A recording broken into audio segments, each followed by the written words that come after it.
Today I will be looking at a scenario where the British royal family never resorted to inbreeding. How will this change history? Well, let's find out. I'll start this scenario off in the 1700s because I simply just do not want to keep you here for hours on end. With a commoner in the royal family, I feel like we'll have a different Great Northern War, where Sweden would gain nothing, but they wouldn't lose anything either, which would just make the whole war pointless. The War of the Spanish Succession doesn't change. Now let's skip through some wars. We still have the War of the Quadruple Alliance, Dummer's War, the War of Jenkins' Ear, and the War of Austrian Succession still happening. I don't see anything about those things changing, not one bit, as they are a commoner, but they still wouldn't want to lose their crown. To add on top of this, how did the commoners get in power? We'll say in like the 1600s, the royal family would be like, we don't want to inbreed, so let's just let people in. So that's why there's commoners in. That's the understanding we're going to have. We'll get on to the 7 Years' War, where it is Britain and Prussia versus France and Russia. I feel like it would just stay the same, as not too much would have changed. So we'll still have the US that wants independence or just no sugar tax.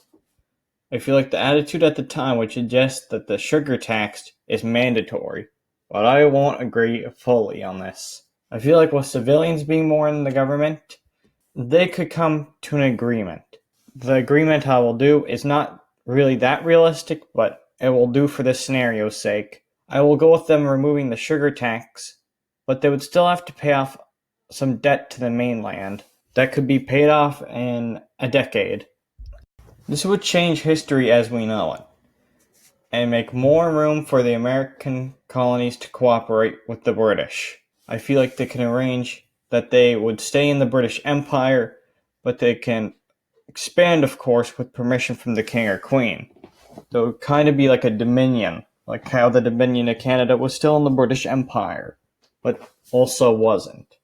But now with no American Revolution, there would be a very smaller French Revolution, as there would be no Napoleon, and they would rebel earlier. They would try what we would call the War of the First Coalition, and they would lose hard. In the peace treaty, the French would lose all American colonies, and the British would get them. But the Americans would still merge with Louisiana. Now here is where things would get hard to predict. Since there's no Napoleonic Wars, much would have changed. For example, the British can now get bigger and better colonies in India because they have more money to fund it. So that is what they will go and do. With the British getting threats from Russia if they expand too much westward, they would instead focus on getting Indochina. With the new British Indochina War, the British would easily go in and colonize the area. With the new funds, they wouldn't lose in this timeline to the Napoleonic Wars. The British would help the Greeks get independence. The British couldn't resist going into Afghanistan, and they would just lose hard after 4 years of war. That would just make the Russians very angry at the British, and they would want any excuse to go to war in the future. With the biggest change here, the rest of Europe would be fed up with the British letting civilians control the government, because that's not what a true monarchy does. So Spain would denounce the British, and when the Americans asked to declare war on Spanish Mexico, they would allow them, leading to the Great War, also known as World War I, in the year 1846. I know this is quite of a reach, but we'll just call it World War I for simplicity's sake. So what are the sides? On the British side, we have the British Empire, Prussia, the Ottomans, and Sweden. Now, it's debatable whether the Ottomans would join this war, considering that they just let the Greeks get independence. But I would say the British would promise some lands from Russia if the Ottomans joined. The Spanish side has Spain, France, and Russia. The Ottomans would push into Russia with help from Sweden and Prussia. The Americans would push down into Mexico and take them just like in our timeline. But you must remember, the Napoleonic Wars never happened, so Latin America is still owned by Spain. Because in the Napoleonic Wars, with Napoleon doing the Peninsular War, that would really just weaken Spain, which is why all the Spanish colonies in Latin America decided to go and rebel. Back to the scenario, Prussia would invade France from the east, which would make them change their focus onto Prussia. That would let the British do the world's biggest naval invasion, with 1 million men flooding into southern France and into northern Spain.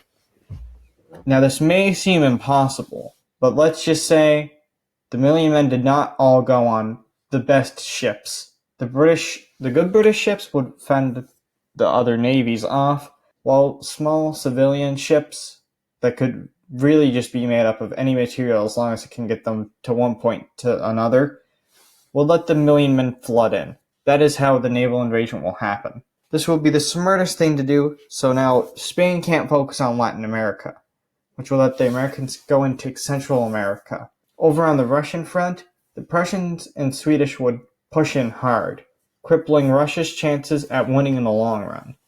The Ottomans would invade from the south, making Russia's defeat just a matter of time. Also, remember how Russia has Alaska?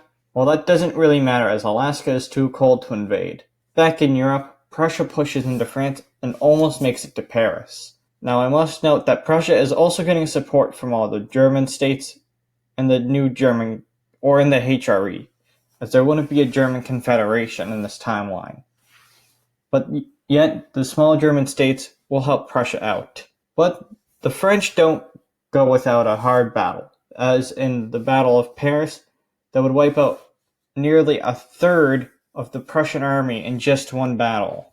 In the south, the British would beat up the French and take some southern cities. But now remember Austria? It was a major power, but now it would have to pick a side in this war. Should they A, join the British side, which has a higher chance of victory, or B, join the Spanish side, which is being crippled on all fronts? The choice is obvious, and Austria joins on the British side. After 4 more months of fighting, the Russians would have to surrender, as they would rather try to fight for less land taken in a peace deal than to lose all of their men in just one war. They know the British won't let Prussia take too much land, as Britain is, of course, the land of reason. They don't want Prussia to be too strong, as that would counterbalance the power of Europe. And after a year of fighting for Paris, it would finally fall to the Prussians, and the British would take half of the French south, and they would push into Spain and would almost be into Madrid. This is where the peace would be called. Let's take a look at how the peace deal will go. Let's start with France. They would lose these lands to the Germans. For Spain, they would lose Mexico to the British, as it would now be called British Mexico. They would also lose Florida. Again, it would be called British Florida. And finally, Russia.